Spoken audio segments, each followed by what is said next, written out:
قائد آغاز کریں گے۔ ایران کے ساتھ مذاکرات کی راہ ہموار ہو گئی۔ ایران کے ساتھ جرمنی، فرانس اور برطانیہ کے مذاکرات آج جنیوا میں ہوں گے۔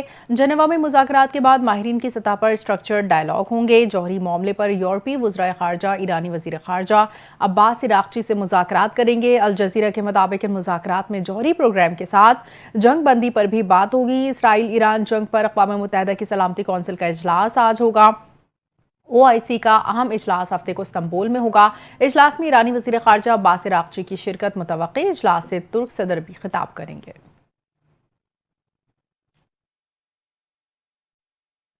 امریکی صدر ڈونلڈ ٹرمپ ایران سے مذاکرات کا فیصلہ آئندہ 2 ہفتے میں کریں گے۔ ترجمان وائٹ ہاؤس نے میڈیا بریفنگ میں کہا کہ امریکی صدر ڈونلڈ ٹرمپ واضح کر چکے کہ ایران کو جوہری ہتھیار بنانے نہیں دیں گے۔ ٹرمپ اگلے 2 ہفتے میں کوئی فیصلہ کریں گے۔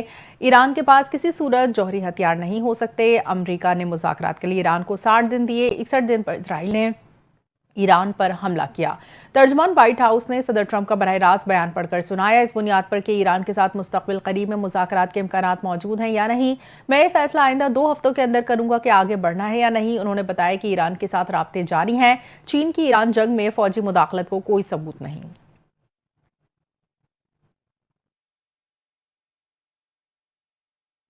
ایران نے آپریشن وعدہ صادق ایران نے جنرل محمد کاظمی کی اسرائیلی حملے میں شہادت کے بعد پاسداران انقلاب کے نئے انٹیلیجنس چیف کا اعلان کر دیا۔ ایرانی میڈیا کے مطابق جنرل مجید خادمی کو پاسداران انقلاب کے انٹیلیجنس تنظیم کا نیا سربراہ مقرر کر دیا۔ جنرل مجید خادمی اس سے قبل وزارت دفاع میں انٹیلیجنس پروٹیکشن آرگنائزیشن کے سربراہ کی حیثیت سے خدمات انجام دے چکے ہیں۔ گزشتہ دنوں صہیونی حکومت کے تہران پر حملوں میں پاسداران انقلاب کے اعلیٰ افسران شہید ہوئے تھے۔ ایرانی پاسداران انقلاب کے مطابق اتوار کو تہران پر اسرائیل کے حملوں کے نتیجے میں انٹیلیجنس چیف جنرل محمد کاظمی، ان کے نائب جنرل حسن محقق اور جنرل محسن باقری شہید ہوئے تھے۔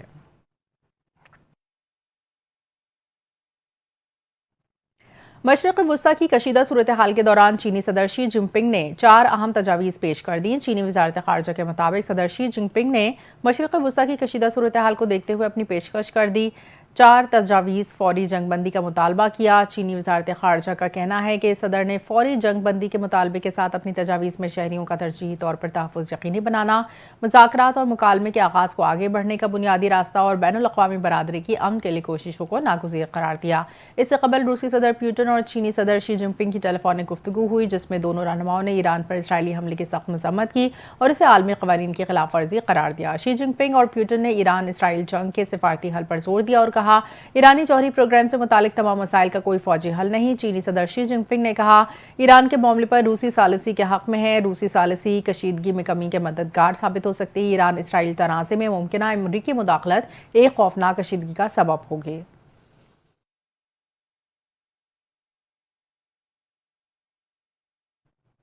صدر مملکت آصف زرداری نے نیول ہیڈ کوارٹر اسلام آباد کا دورہ کیا۔ ان کی آمد پر پاک بحریہ کے سربراہ ایڈمرل نوید اشرف نے پرتپاک استقبال کیا۔ چاقو چوبند بحری دستے نے صدر مملکت کو گارڈ آف آنر پیش کیا۔ صدر مملکت نے یادگار شہداء پر پھولوں کی چادر چڑھائی۔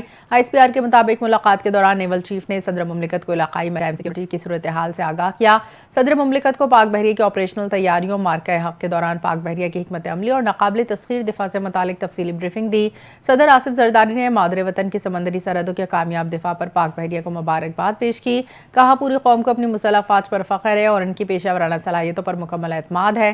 صدر نے بھارتی جارحیت کے مقابلے میں پاک بحریہ کے بروقت اور مؤثر رد عمل کو غیر متزلزل عزم اور دشمن کے عزائم کو ناکام بنانے کی کوششوں کو سراہا۔ پاک بحریہ کے سربراہ ایڈمرل نوید اشرف نے کہا کہ پاک بحریہ اللہ کے فضل سے خواہ امن ہو یا جنگ، ملک کی سمندری سرحدوں اور بحری مفادات کے تحفظ کے لیے ہمہ وقت تیار ہے۔ فیلڈ مارشل سید عاصم منیر کی اقوام متحدہ میں پاکستان کے مشن کے رکن نابینا سفارتکار سائمہ سلیم سے ملاقات۔ ISPR کے مطابق فیلڈ مارشل عاصم منیر نے سائمہ سلیم کی بین الاقوامی سفارتکاری میں خدمات کو سراہا۔ Field marshal general Asim Munir نے سائمہ سلیم کے حوصلے، استقلال اور صلاحیتوں کو ملک کے نوجوان نسل خصوصاً معذور افراد کے لیے ایک روشن مثال قرار دیا۔ سائمہ سلیم نے آرمی چیف کو اقوام متحدہ میں اپنی سفارتی ذمہ داریوں اور پاکستان کو درپیش چیلنجز پر بریفنگ دی اور اقوام متحدہ میں بھارت کی ریاستی دہشت گردی کے خلاف پاکستان کے موقف اور خطے میں امن و استحکام کے لیے اٹھائے گئے اقدامات پر روشنی ڈالی۔ فیلڈ مارشل عاصم منیر نے سائمہ سلیم کی ان کوششوں کو سراہتے ہوئے کہا کہ وہ پاکستان کے موقف پر عالمی سطح پر مؤثر انداز میں اجاگر کر رہی ہیں۔ ان کا کام خطے میں بھارتی جارحیت اور دہشت گردی کے خطرات کو دنیا کے سامنے لانے میں کلیدی کردار ادا کر رہا ہے۔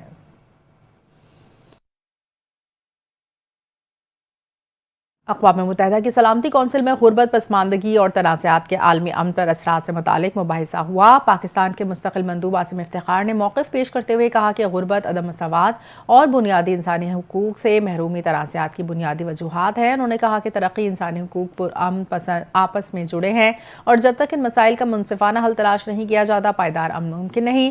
عاصم افتخار نے زور دیا کہ ایک منصفانہ عالمی معاشی نظام قائم کیا جائے، ترقی پذیر ممالک کے لیے قرضوں میں نرمی کی جائے، موسمیاتی فائنانسنگ کو یقینی بنایا جائے، ترقیاتی امداد میں اضافہ کیا جائے تاکہ دنیا کو حقیقی امن کی جانب بڑھایا جا سکے۔